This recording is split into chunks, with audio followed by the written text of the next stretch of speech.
Do you have an immigration question? Visit immigrationquestion.com, the easy way to get your immigration question answered from immigration attorneys. Free registration for users and immigration attorneys. And it's available now. For a limited time offer, visit immigrationquestion.com and get your immigration question answered. Immigrationquestion.com is not a law firm or affiliated with the USCIS. It's an interactive platform between users and immigration attorneys. Hello, everyone. Welcome to another live stream session with immigrationquestion.com, where we just dissect the latest immigration trends and policies with the top professionals in the field. We're thrilled to have you here with us today as we tackle an important topic that affects thousands of professionals in the U.S. Adjusting status from a work visa to a green card. What are your options? My name is Chanel Ford, and I'll be your host for today's session. Take a minute to think about this. You've built a life in the U.S. on a work visa. You've settled in, built a career, maybe even started a family. But in the back of your mind, there's always a ticking clock. Visa renewals, sponsorship concerns, the uncertainty of staying long-term. The dream of permanent residency feels out of reach. So how do you make the transition? That's exactly what we're going to discuss today. To help us navigate this journey, we're joined by a true professional in the field. Our guest is an immigration attorney with over 20 years of experience. Her expertise spans in both non-immigrant and immigrant visas, making her an invaluable guide for professionals looking to transition from temporary to permanent residency. With a background in federal, civil, criminal, and appellate law, as well as government service and private practice, she brings a wealth of knowledge to the table. Owning her background, she understands firsthand the critical role immigration law plays in the U.S. economy. A global citizen, a digital nomad, she provides strategic, personalized immigration solutions to clients worldwide. Everyone, welcome with me, Attorney Mia Giacomazzi. Welcome to the show, Mia. How are you? Thanks, Chanel. What a wonderful introduction. And I have to say, the intro music got me a little excited about this topic today. Thanks so much for having me. Lovely to have you here. To our audience watching on various platforms, as always, it's about to get exciting. Grab your notepads and pens and let's jump right in. First, Attorney Mia. Many of our viewers today are wondering, what are the basic eligibility criteria for adjusting from a work visa to a green card? Well, that is a question that I get on a daily basis of, okay, I'm here, I've got my work visa, and various kinds of work visas. What are my opportunities to transition from a temporary work visa to the permanent immigrant visa, the green card? To help us sort of go through all of the different options for people at home who might be watching in the various platforms, I have prepared a slideshow that I kind of wanted to go through just to sort of also give us a little visual representation. So I wanted to share my screen and knowledge is power. That's right. So I'm going to share my screen here and get the presentation going.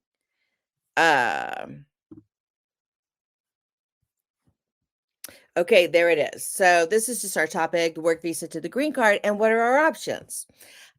Before we get started, I do want to do a disclaimer. I would not be an attorney if I didn't give my little disclaimers first, that this is for informational purposes only. Every case is different. The laws are changing, that what may be very specific to one person is very different for another person.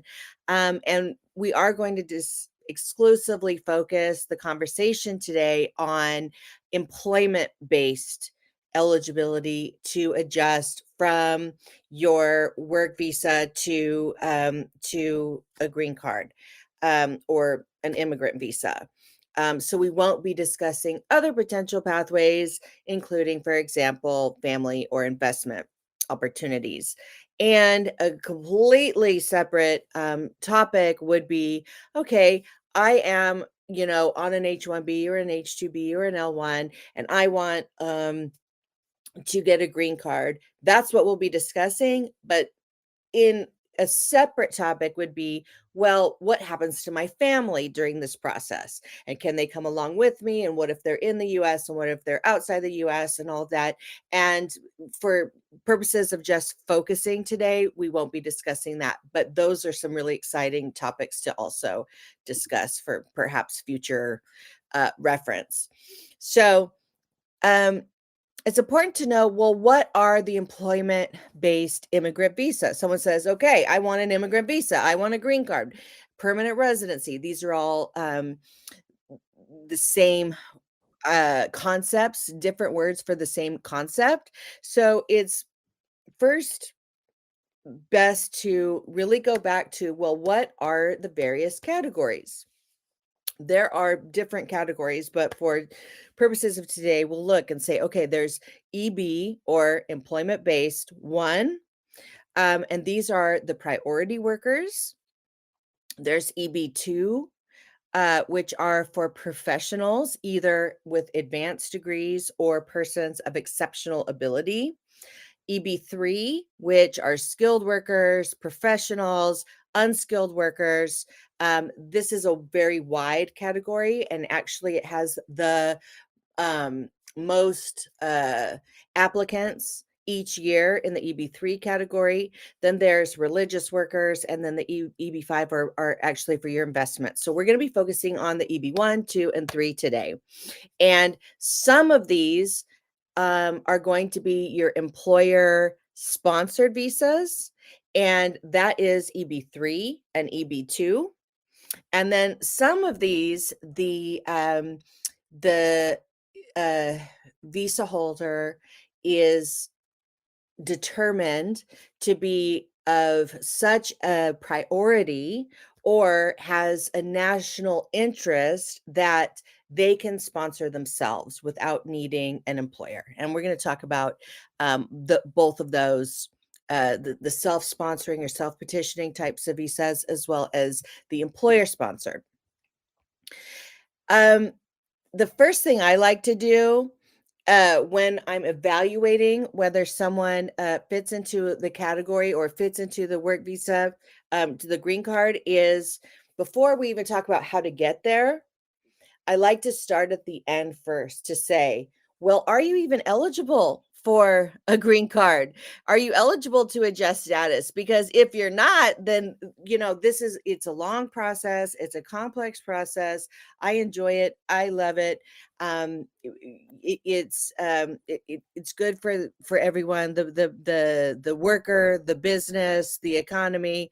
But there's no point in walking the path if at the end you won't be eligible. So there are specific criteria for ultimately being able to apply for the permanent resident or the immigrant visa while you're in the US. First, you must have actually entered the US lawfully, so with inspection. So if you are not lawfully present in the United States, you're not eligible for an immigrant visa or a green card while you're in the US. But since this topic is how do I transfer from my work visa to the green card, we're expecting that everyone is lawful. But the second, you have to continue to maintain your immigrant visa the entire time.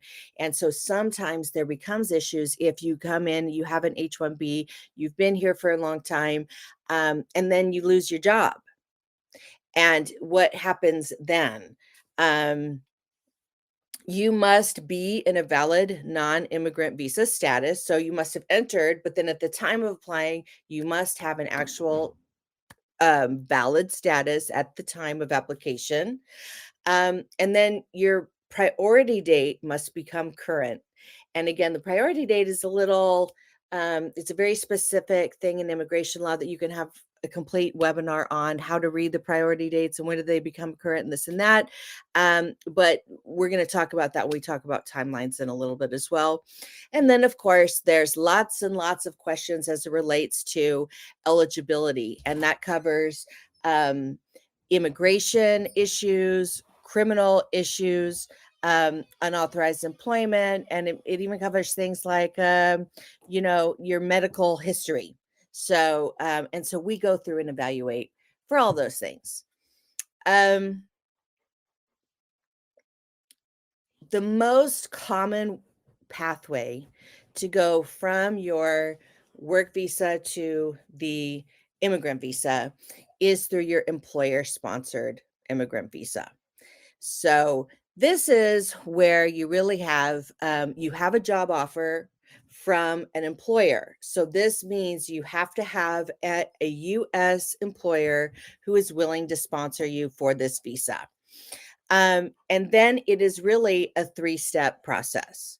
The first step being that you apply for a PERM or permanent labor certification with the U.S. Department of Labor. And then once you apply for the PERM and get that approved, then you go to USCIS. So you get the PERM is a process where the U.S. Department of Labor wants to test the labor market. And at the end of it, it will certify that there are no U.S. Workers who are willing, qualified, and able to fill the position that your employer is sponsoring you for. So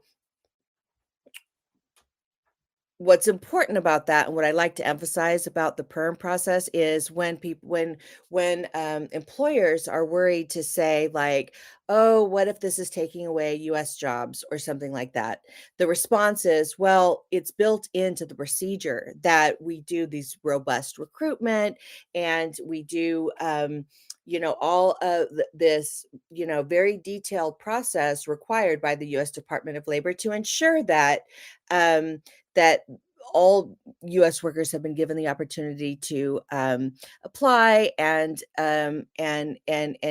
to be evaluated on whether they're qualified, willing, and able for the position. And if not, you continue with your sponsorship.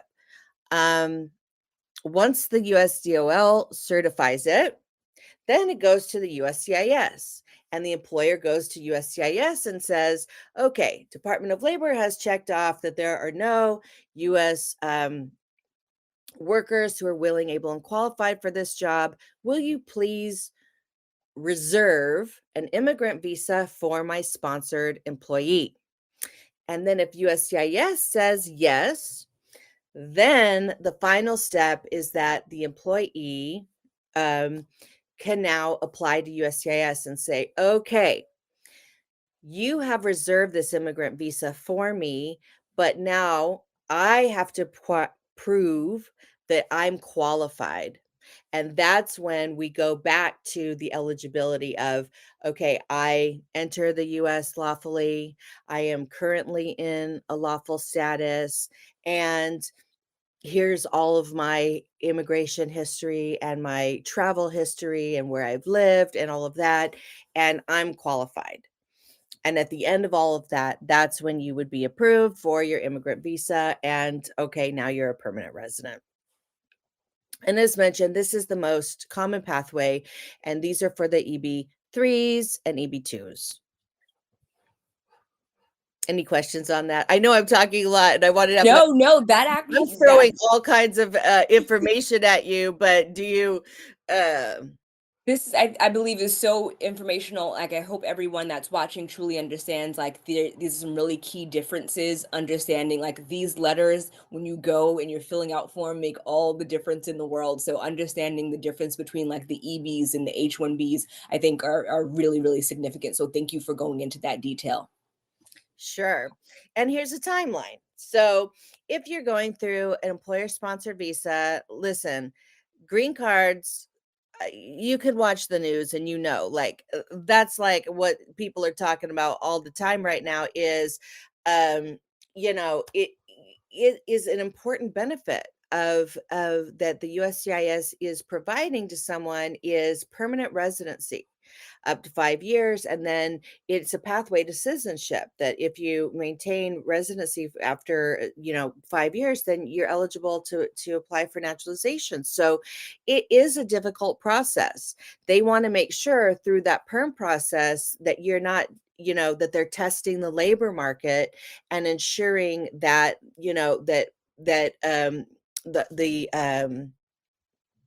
the position has been fully vetted, and that and that the DOL has to certify that that this position won't be taking any U.S. jobs. Okay, so that right now the processing times are taking a little longer on the perm, so it may take about a year and a half.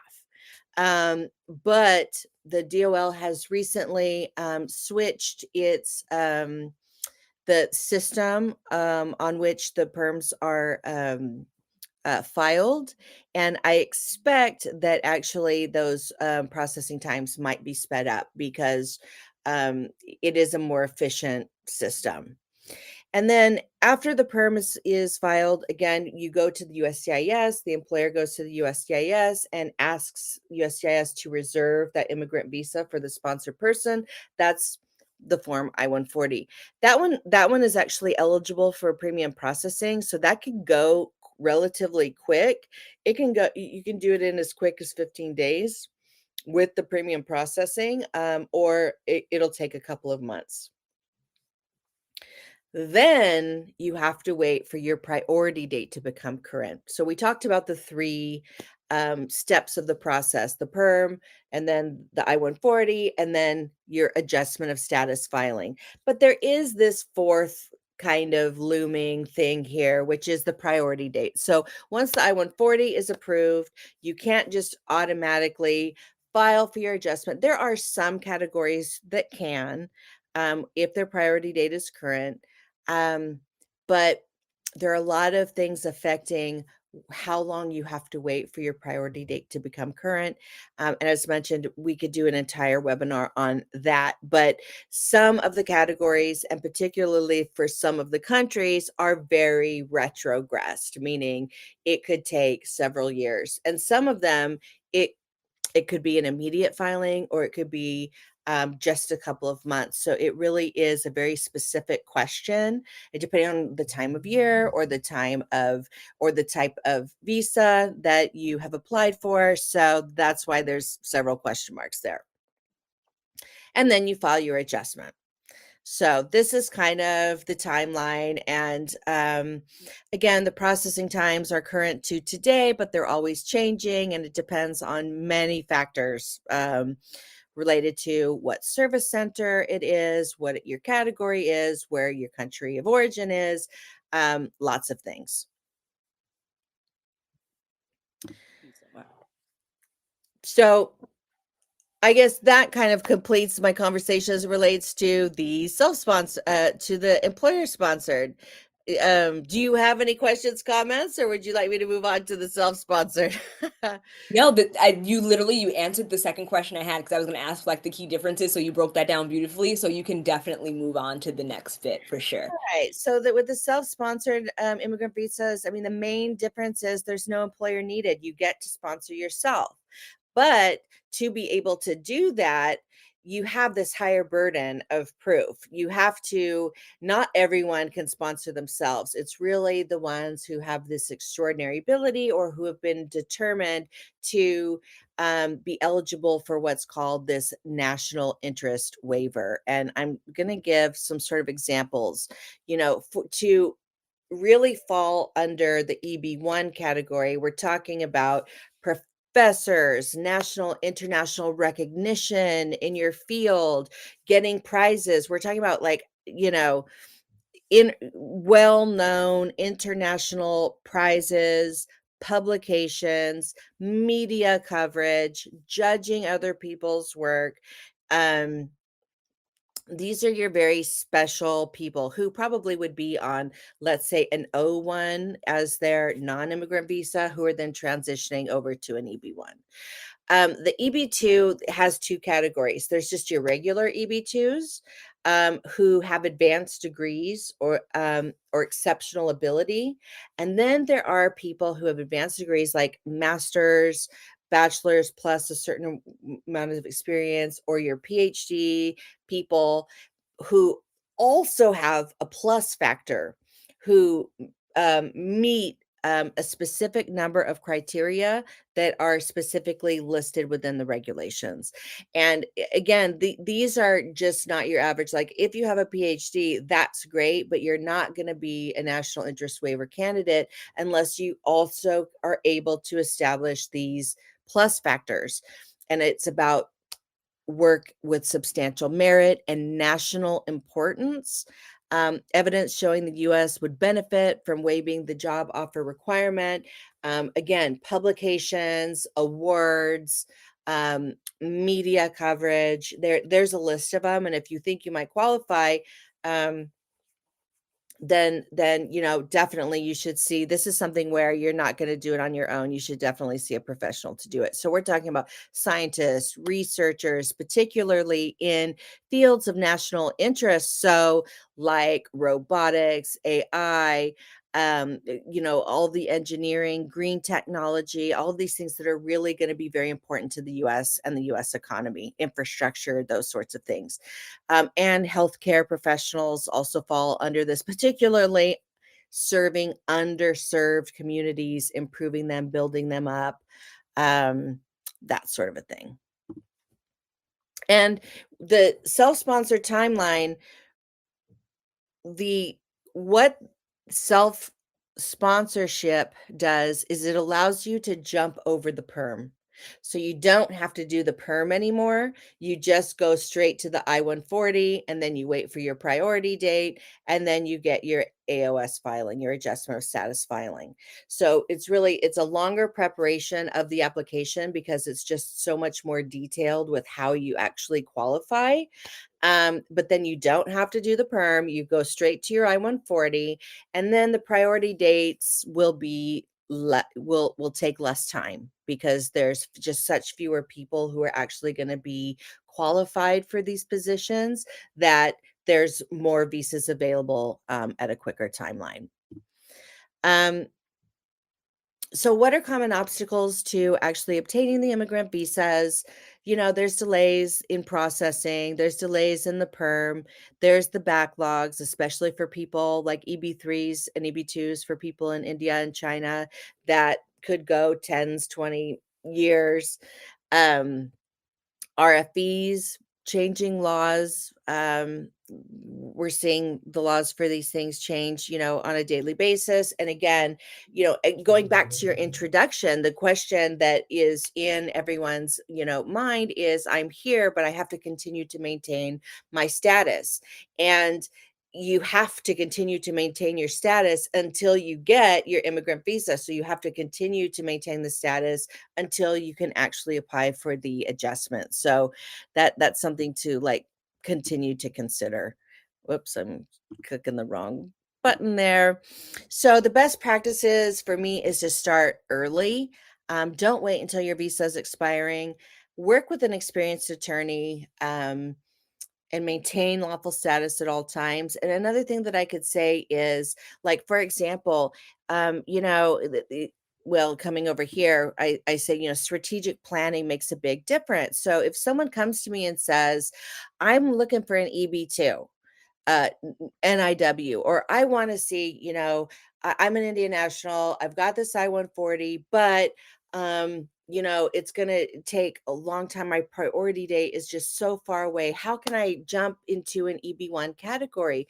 Well, it might be that you can work to improve your eligibility by writing books, getting published, doing something to put yourself into the higher categories that will allow you to become a self petitioner. So we look kind of forward, and there are people who work with immigrants to help them improve their ability or their profile to get into those self-petitioning or to have successful self-petitions.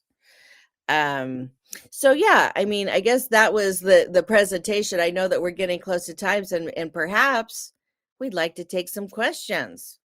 Definitely. To our amazing audience, thank you for joining us. If you're tuning in just now, we have Attorney Giacomazzi with us, a seasoned immigration attorney who's contributed significantly to today's topic. Before we jump into taking questions, I'd love to ask you one thing. Yeah.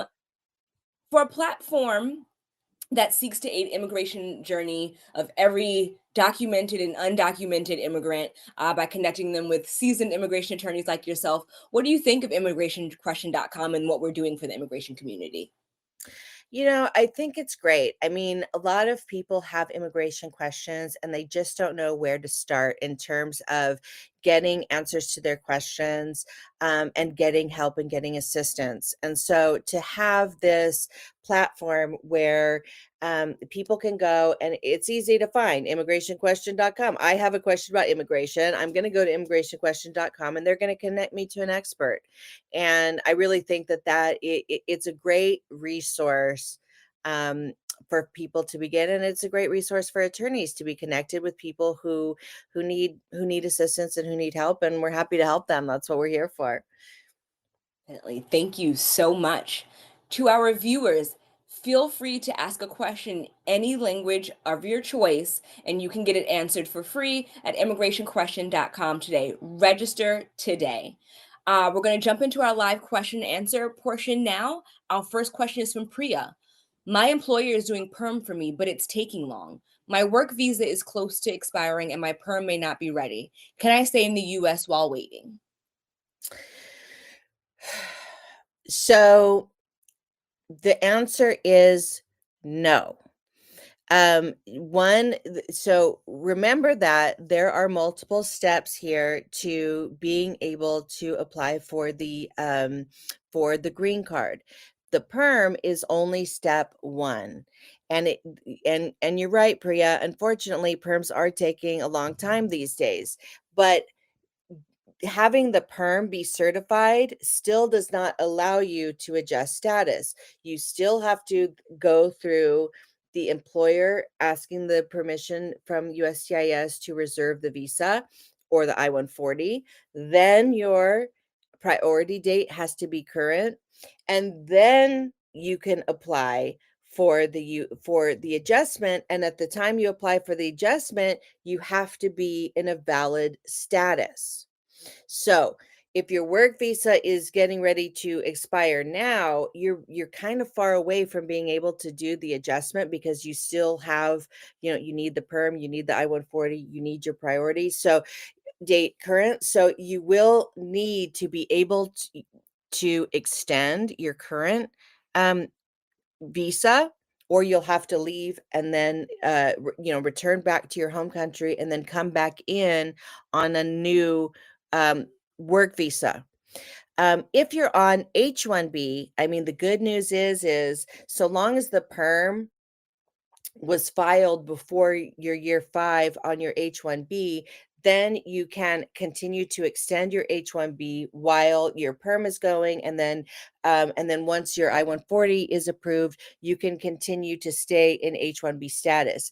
If you're on a different type of visa, though, you will have to either switch to a new work visa type, or you have to go back home and come back in on another work visa. The great thing about, and we didn't touch upon this, is that if you are not in the US and your perm that your employer sponsored you for is approved, they can still do the I-140 for you. And then instead of adjusting, you can actually apply for your immigrant visa in your home country. And that's through your consular processing. And then once you get that, then you can come in directly on the green card. So technically speaking, you can get an employer sponsored immigrant visa even if you're not in the United States and never been to the US. And it's not through adjustment of status, but through consular processing. So it doesn't, even if your work visa expires and you have to go home, the process doesn't end. They're two separate things: the short-term non-immigrant visa and then your longer term one. And I do them, for my clients, it's about doing them both in parallel and continuing to ensure, and then adjusting your strategies based on where your temporary visa is in relation to the long-term visa. Thank you. I just learned so much during that answer. Kareem, I am on an L1 visa and my wife is on an L2 with work authorization. If I switch to green card process, will my spouse be able to work as well as we wait for approval? Okay, so this is definitely the